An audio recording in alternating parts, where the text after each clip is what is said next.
নমস্কার বন্ধুরা, আশা করি সবাই ভালো আছেন। আজ 7 জুলাই নিফটি ব্যাংক নিফটির আমরা মুভমেন্ট দেখলাম। নিফটি ব্যাংক নিফটি বলতে গেলে পুরো দিন আজকে সাইডওয়েজ গেছে, একদম ছোট রেঞ্জে ট্রেড করেছে। শুক্রবার যেখানে ক্লোজিং দিয়েছিল নিফটি আজকে সেই জায়গায় ক্লোজিং দিয়েছে। ওভারঅল বলতে গেলে শুক্রবারের মার্কেট আজকের মার্কেট সেম জায়গায় ক্লোজিং। তো আমি বলেছিলাম যে আসছে কয়েকদিন মার্কেটে মুভমেন্ট থাকবে না, বড় কোনো মুভমেন্ট হবে না, কেননা ইউএস এবং ইন্ডিয়ার ট্রেড ডিল আছে, বা ট্রাম্পের যে ট্যারিফ নিয়ে যে ডিক্লারেশন বা নিউজ, সেটা কি আউটকাম আসে তার উপর কিন্তু মার্কেট কিন্তু ওয়েট করছে ওই নিউজের জন্য। তো মার্কেটে বড় মুভমেন্ট আমরা পাবো না, এটুকু কিন্তু আমি আগে থেকে বলে রেখেছিলাম। 9 জুলাই ট্যারিফের অ্যানাউন্সমেন্ট আছে, তার দিকে কিন্তু মার্কেট তাকিয়ে আছে। ওভারঅল মার্কেটে নিফটি পজিটিভ ক্লোজিং যদি আমরা ধরে নিই 0.30 positive closing, bank Nifty 82 point negative, Sensex 9 point positive. এইভাবে কিন্তু আজকে নিফটি বা আমাদের ইন্ডিয়া মার্কেট ক্লোজিং দিয়েছে। এবার যদি কালকের আমরা অ্যানালাইসিস করি, 8 তারিখ সেন্সেক্সের এক্সপায়ারি আছে, তো মার্কেটে কিভাবে মুভমেন্ট হবে, কিভাবে আমরা ট্রেডিং সেট আপ করবো, সেই নিয়ে আজকের এই ভিডিও। তো সবার প্রথমে আপনাদের দেখিয়ে রাখি, এটা এমকে ট্রেডিংয়ের ডিসক্লেমার অবশ্যই আপনারা পড়ে নিন। এখানে ভিডিওতে যা কিছু ইনফরমেশন আমরা দিচ্ছি টোটালটাই কিন্তু এডুকেশন পারপাসের জন্য। এমকে ট্রেডিং অথবা আমি কোনোভাবেই কিন্তু আপনাদেরকে বাই বা সেলের রেকমেন্ডেশন দেই না, টোটালটাই কিন্তু এডুকেশন পারপাসের জন্য। তো প্রপারলি কিন্তু আপনারা স্টাডি করে নিন বা পড়ে নিন। এবার যদি নিফটির অ্যানালাইসিস করি তাহলে বলবো কালকে মঙ্গলবার সেন্সেক্সের এক্সপায়ারি আছে, আমরা কিছু মুভমেন্ট আমরা কিন্তু এক্সপেক্ট করতে পারি এক্সপায়ারিতে। মার্কেট কিন্তু বললাম যেটা হচ্ছে নিউজের জন্য মার্কেট কিন্তু ওয়েট করছে, সেই নিউজটা কিন্তু মাথায় রাখতে হবে।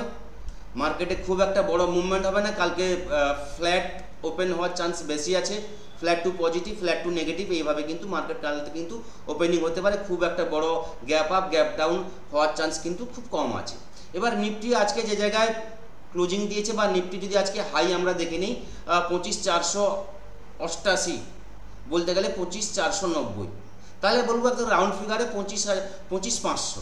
নিফটি যদি 25,500-র উপরে ট্রেড করা শুরু করে কালকের ডেটে, তাহলে সেখান থেকে কিন্তু একটা পজিটিভ মুভমেন্ট আমরা পাবো, যেখানে কিন্তু 25,550, 25,600 এবং 25,670 লেভেল, এই লেভেল কিন্তু আমরা কিন্তু দেখতে পারি। যেটা হচ্ছে 30 তারিখের যে হাই হয়েছিল 25,670, এই লেভেল কিন্তু আমরা দেখতে পাবো। তার আগে কিন্তু 25,500-র উপরে নিফটিকে কিন্তু ট্রেড করতে হবে, মিনিমাম 5 থেকে 10 মিনিট কিন্তু ট্রেড করতে হবে। যদি আপনি আরও সেফ ট্রেড করতে চান তাহলে বলবো মিনিমাম 15 মিনিটস আপনাকে স্টে করতে হবে, দেখতে হবে নিফটি 25,500-র উপরে ক্লোজিং দিচ্ছে। এবার যদি একটু রিস্ক নিতে চান তাহলে বলবো নিফটি আজকে যেখানে ক্লোজিং দিয়েছে 25,460, এই লেভেলের কাছাকাছি যদি ওপেনিং হয় এবং 25,460 লেভেলটা যদি নিফটি ধরে রাখে, তাহলে কিন্তু একটা আপনি ছোট রিস্ক নিতে পারেন। 10 থেকে 15 পয়েন্টের একটা আপনি রিস্ক নিয়ে একটা আপ ট্রেডের জন্য একটা ট্রেড নিতে পারেন, যেখানে কিন্তু আজকের যে হাই 25,475, 25,490, এই লেভেল পর্যন্ত কিন্তু একটা নিফটি আপনি মুভমেন্ট পাবেন। এবার যদি সেফ ট্রেড নিতে চান তাহলে বলবো 25,500-র উপরে ট্রেড। এবার যদি ডাউনের জন্য ট্রেড নিই তাহলে বলবো নিফটির আজকের যে লো 25,460, রাউন্ড ফিগারে 25,400, এই লেভেলের নিচে যদি নিফটি কালকে ট্রেড করা শুরু করে, তাহলে সেখান থেকে কিন্তু একটা ডাউনফলের জন্য আমরা কিন্তু ট্রেড নিতে পারি, যেখানে ফার্স্ট টার্গেট থাকবে 25,380, সেকেন্ড টার্গেট থাকবে কালকে ফ্রাইডের যে লো ছিল 25,330, এই লো কিন্তু আমরা দেখতে পাবো। এবং 25,330, 25,300 লেভেল যদি ব্রেক করে যায়, তাহলে সেখান থেকে কিন্তু ফার্দার কিন্তু একটা ফল আসবে, যেখানে 25,260 এবং 25,210, এই লেভেল কিন্তু আমরা দেখতে পাবো। হ্যাঁ, তার আগে কিন্তু 25,330-এর নিচে নিফটিকে কিন্তু ট্রেড করতে হবে। যতক্ষণ না 25,300 লেভেল নিফটি ব্রেক করে ক্লোজিং দিচ্ছে, তার আগে কিন্তু 25,200 লেভেল কিন্তু আমরা দেখতে পাবো না, বা 25,200 লেভেলের জন্য কিন্তু আমরা ট্রেড নেব না। মোটামুটিভাবে নিফটির ভিউ আপনাদের ক্লিয়ার করতে পারলাম। নিফটিতে কিভাবে আমরা ট্রেড করব, ছোট রেঞ্জে ট্রেড হচ্ছে, তাহলে কিন্তু আপনার টার্গেটটা কিন্তু একদম ছোট হবে, স্টপ লসটা কিন্তু স্ট্রিক্ট হবে। এইভাবে কিন্তু আপনাকে ট্রেড করতে হবে, কেননা মার্কেটে মুভমেন্ট নেই, আপনি বাই করে ফেলবেন, আপনার মানে ওভারঅল দেখতে গেলে 3-4 পয়েন্ট 5 পয়েন্ট 6 পয়েন্ট লস যাচ্ছে, মানে আপনাকে বাইং প্রাইসে আসছে না, কোনো সময় 2 পয়েন্ট 3 পয়েন্ট আপনাকে প্রফিট দিচ্ছে, নাহলে কিন্তু 5-6 পয়েন্ট কিন্তু 7 পয়েন্ট আপনার লস যাচ্ছে, কারণ থিটা ডিকে হচ্ছে, এটা কিন্তু মাথায় রাখবেন। এবার যদি ব্যাঙ্ক নিফটির ভিউ আমরা দেখি, ব্যাঙ্ক নিফটিতে যদি আমরা ট্রেডিং সেটআপ তৈরি করি কালকের জন্য, তাহলে বলবো আজকেও ব্যাঙ্ক নিফটি দেখুন ক্যান্ডেল ডে ক্যান্ডেলটা, তাহলে বুঝতে পারবেন ব্যাঙ্ক নিফটি কতটা সাইডওয়েজ আজকে ট্রেড করেছে। একদম ব্যাঙ্ক নিফটির বডি বলতে গেলে একদমই নেই, যেখানে ব্যাঙ্ক নিফটি যদি হাই আজকে আমরা দেখে নিই তাহলে 57,152 হাই, এবং যদি লো দেখি 56,838, এটা ব্যাঙ্ক নিফটির লো। এবং যদি আমরা বডি দেখি তাহলে বডি দেখবো একদম রেঞ্জের মধ্যে বডি, মানে বডি যদি আমরা পরিমাপ করি মাপ করে নিই তাহলে বলবো 56,938 এবং 56,947, একদম ছোট রেঞ্জের বডি ব্যাঙ্ক নিফটিতে আমরা দেখতে পেয়েছি। তো কালকের জন্য মঙ্গলবারের জন্য আমাদের ভিউ হবে, যদি আপ ট্রেন্ডে ব্যাঙ্ক নিফটি ট্রেড নিতে চাই তাহলে বলবো ব্যাঙ্ক নিফটিকে 57,000-এর উপরে যদি ব্যাঙ্ক নিফটি ট্রেড করা শুরু করে তাহলে কিন্তু একটা আপ ট্রেন্ডের মুভমেন্ট আমরা পাবো, যেখানে কিন্তু ফার্স্ট টার্গেট আমরা কিন্তু রাখতে পারি, যেটা বলতে গেলে আজকের যে হাই 57,150, 57,200 এই লেভেল কিন্তু আমরা একটা দেখতে পাবো। এবং 57,200-র উপরে যদি ব্যাঙ্ক নিফটি ট্রেড করা শুরু করে সেখান থেকে কিন্তু ফার্দার কিন্তু আমরা আপ ট্রেন্ডের জন্য ট্রেড নেব, যেখানে 57,340 এবং 57,530 এই লেভেল কিন্তু পরপর চলে আসবে। লাস্টলি বলতে গেলে 57,650, যেটা বলতে গেলে ব্যাঙ্ক নিফটির যে বর্তমান যে অল টাইম হাই সেই জায়গা পর্যন্ত কিন্তু ব্যাঙ্ক নিফটি একবার আসার চেষ্টা করবে, যদি ব্যাঙ্ক নিফটি 57,200-র উপরে ট্রেড করে হোল্ড করা শুরু করে এবং 57,330-এর লেভেলটা ব্রেক করে যায়। ওভারঅল যদি ব্যাঙ্ক নিফটি ডাউনের জন্য ট্রেড নেই তাহলে বলবো ব্যাঙ্ক নিফটি আজকের যে লো যদি 56,800 লেভেলটা 850-এর লেভেলটা ব্রেক করে ট্রেড করা শুরু করে, সেখান থেকে কিন্তু একটা ডাউনফল কিন্তু আমরা দেখতে পাবো, যেখানে ফার্স্ট টার্গেট থাকবে 56,750-এর লেভেল, সেকেন্ড টার্গেট থাকবে 56,670-এর লেভেল, এবং থার্ড টার্গেট থাকবে যেটা হচ্ছে কালকের লো 56,600 লেভেল কিন্তু আমরা দেখতে পাবো। হ্যাঁ, যদি 56,600 লেভেলটা ব্রেক করে যায় তাহলে কিন্তু ফার্দার ফল আসবে, যেখানে 56,550-এর লেভেল, 56,430-এর লেভেল, 56,200, 56,300 লেভেল পরপর কিন্তু চলে আসবে। ওভারঅল যতক্ষণ না 4 তারিখে লো ব্রেক করছে আমরা কিন্তু ফার্দার কিন্তু ডাউনের জন্য কোনো ট্রেড আমরা নেব না।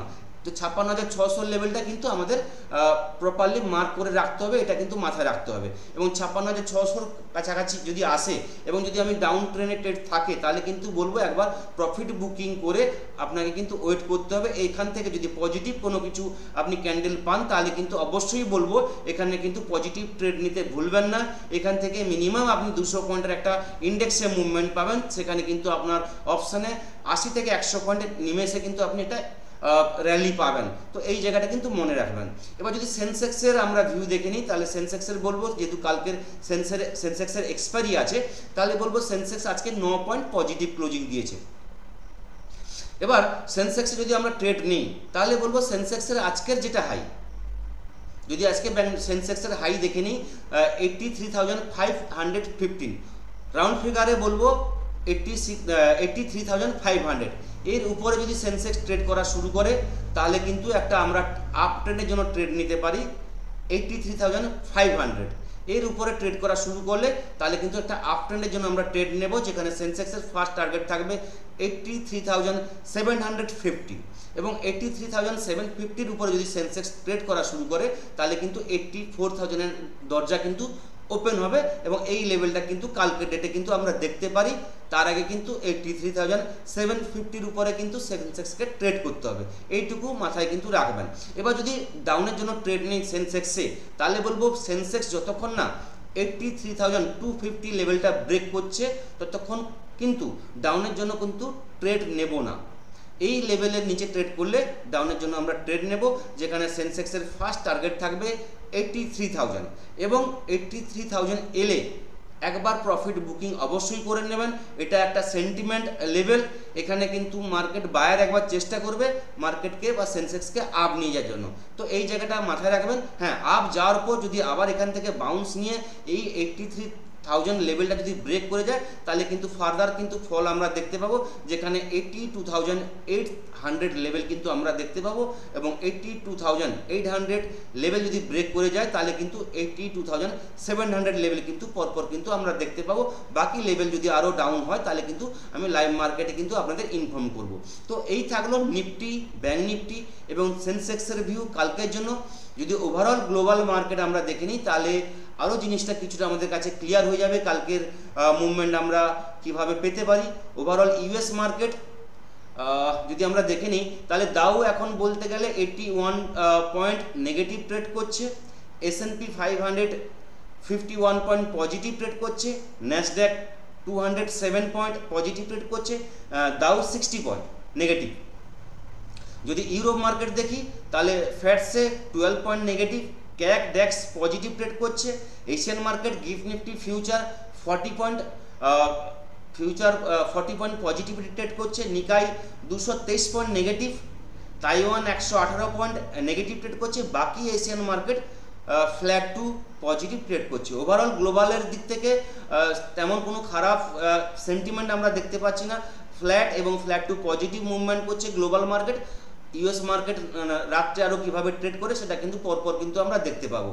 ট্রাম্পের পক্ষ থেকে নিউজ নিয়ে একটা নিউজ এসছে, যেটা হচ্ছে সম্ভবত যে ট্যারিফের ডেডলাইন সেটা আগস্টের 1 তারিখ পর্যন্ত পজ হতে পারে, কিছুদিন উনি ডিলে করতে পারেন। এটা একটা নিউজ কিছুক্ষণ আগে আমাদের নিউজে এসছে, দেখা যাক কালকে এর এফেক্ট কীভাবে পড়ে। তো এই থাকলো কালকের জন্য ভিউ, সেন্সেক্সের ভিউ, নিফটি ব্যাঙ্ক নিফটির ভিউ। সবাই কিন্তু সাবধানে ট্রেড করবেন, ভালো থাকবেন। নেক্সট ভিডিওতে আপনাদের সঙ্গে আবার দেখা হবে। থ্যাংক ইউ, ধন্যবাদ।